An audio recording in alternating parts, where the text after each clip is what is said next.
it looks like I'm naked. On theme though. Hello there everyone, how are you doing today?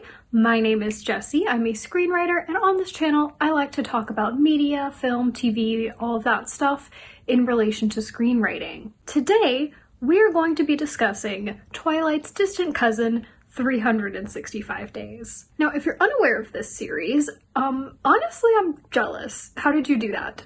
Good job.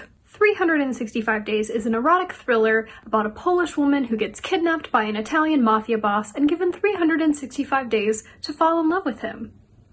The original book series by Blanka Lipinska was heavily inspired by 50 Shades of Grey, so it's really not that distant of a cousin to Twilight. There's really only 2 degrees of separation. True to form, the books were adapted into a movie, which was released globally on Netflix in 2020. People immediately latched onto this movie because it basically has everything the internet wants: an outlandish premise, sexual depravity, and actors who are not that confident acting in English. And apparently, people love nothing more than to publicly kink-shame you for your kidnapping fantasies. Is nothing sacred? A comment I hear a lot about this movie is that the premise sounds like a horror movie, and the only reason it's not one is because Massimo, the mafia boss, is attractive. And that's absolutely true. I mean, you could literally murder people, but if you're attractive, there's still someone out there who wants to date you. But this observation got me thinking, what would it actually take to turn this movie into a horror movie?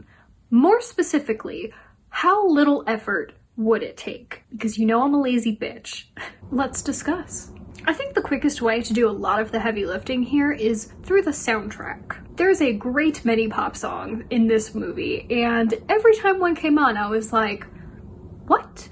And also, why? Even if you're going for the, sexy romantic premise, the songs really felt out of place. Now, they did have some horror sound cues in a couple of places, but we really just need to strip the soundtrack and make that consistent throughout. And honestly, the first 30 minutes or so can pretty much stay untouched. There are a couple introductory sex scenes, let's call them, that we can cut to accommodate for the tone change, and also help with the runtime. I mean, whatever happened to a cool 90 minutes, people? But other than that, there's not much you need to do. The kidnapping and the introduction to this scenario is intentionally scary. It's an erotic thriller. You can re-edit some scenes to enhance that feeling of terror, and re-record some lines to make them more scary and less sexy, but overall, you don't really have to touch the first act. One quick note though, maybe we actually show the kidnapping scene instead of just cutting away from it. I mean, it would require a reshoot, so it's not totally necessary, but I think it would enhance the experience. You know, I never said it had to be a good movie, it just had to technically be a horror movie. Now for Act 2, I think we can get away with just some clever ADR.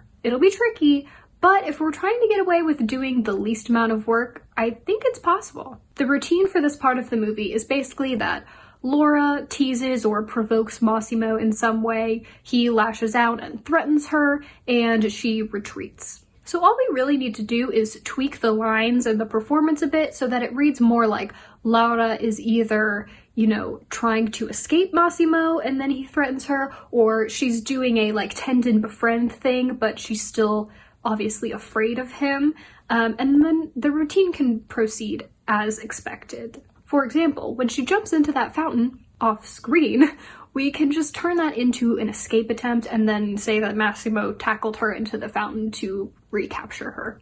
And as for the following hotel sex scene, at least I think it was a hotel. I mean, they had hotel doors and hallways, but then Massimo's room was just a sex dungeon with a giant portrait of him and a tiger, so...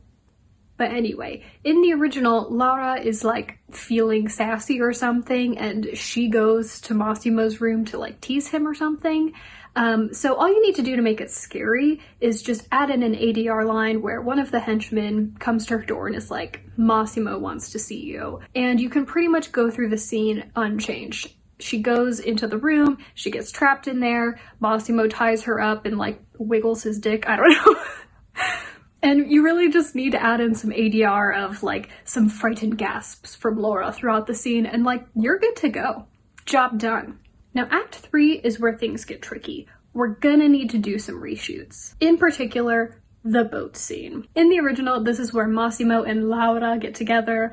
They're arguing, she falls off the boat, he runs to rescue her, and, Now, in order to change it, Massimo's gonna push her off that boat. They're having an argument, and in a fit of rage, Massimo pushes her off the boat and immediately regrets it and runs in to save her. You might be able to do this with some clever editing, but it's probably easier just to reshoot it completely because we're gonna have to get back on that boat anyway for the next scene. So when she wakes up, Massimo isn't there. It's one of his henchmen, and they have a conversation where he confirms Laura's biggest fear. If Laura is not in love with Massimo after the 365 days, he's not gonna let her go like he said. She big dead. So Laura decides to fall in love with Massimo to buy her some more time. From there, we can pretty much proceed as planned, maybe with a few less sex scenes. Massimo then takes her to a fancy ball, and we can even keep the makeover montage and use it to illustrate how Laura is being treated differently now that she's playing along. Now, at this generic masquerade ball, we meet Anna, Massimo's ex. Or is she? And so we are going to replace the bathroom sex scene with a scene at the masquerade ball where Anna talks to Laura alone. You see, Anna is actually with the Italian CIA, or GIA. She's been investigating Massimo, and she suspects that Laura is not a willing guest. Anna begins to lay out her plan to extract Laura, but we're not privy to the whole thing. We also need to add a quick scene where Laura asks Massimo if her friend Olga can visit, and he agrees because she's been so good. Baby Goro. Now, Olga is actually working with Anna, and we are going to use the second makeover montage. Yes, there are 2 makeover montages and a lot of shopping montages in this movie, but we're going to use that second makeover montage as Laura's escape preparation. Olga takes her to get her hair cut and colored and get a bunch of new clothes in order to disguise her. She then delivers Laura to a secret apartment for extraction, but alas, Massimo is onto them, and he's already there. Laura, however, plays it cool, like nothing is wrong, and we're going to keep the I don't need 365 days, I'm in love with you scene completely unchanged. Maybe with a little extra horror music cues, but you don't really need to do anything. I don't need 365 days. Because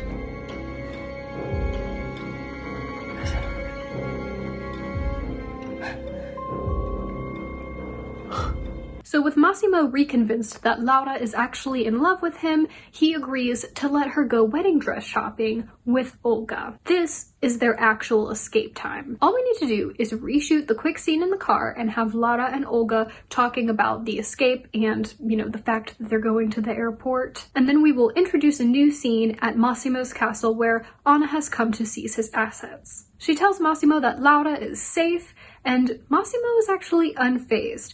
He simply looks at her and says, "Is she?" And then the final shot is exactly the same. The end. Now, is it a good movie?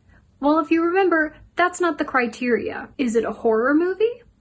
I certainly think so. Now, I would like to be perfectly clear here. I did this little exercise purely for fun. I think the movie is absolutely fine as is. Well, the plot leaves much to be desired, but I don't take issue with this movie just existing and people watching it and getting their jollies off. If you're looking for a good romance movie with a compelling plot and characters, you need to go somewhere else. But if you're looking for a kinky dom fantasy that's like porn adjacent, you've come to the right place. My unsolicited advice is that if you want to watch this movie, just watch it on its own terms. You'll have a much better time. And props to Blanca for turning her kinky kidnapping fantasy into cash, because isn't that the dream?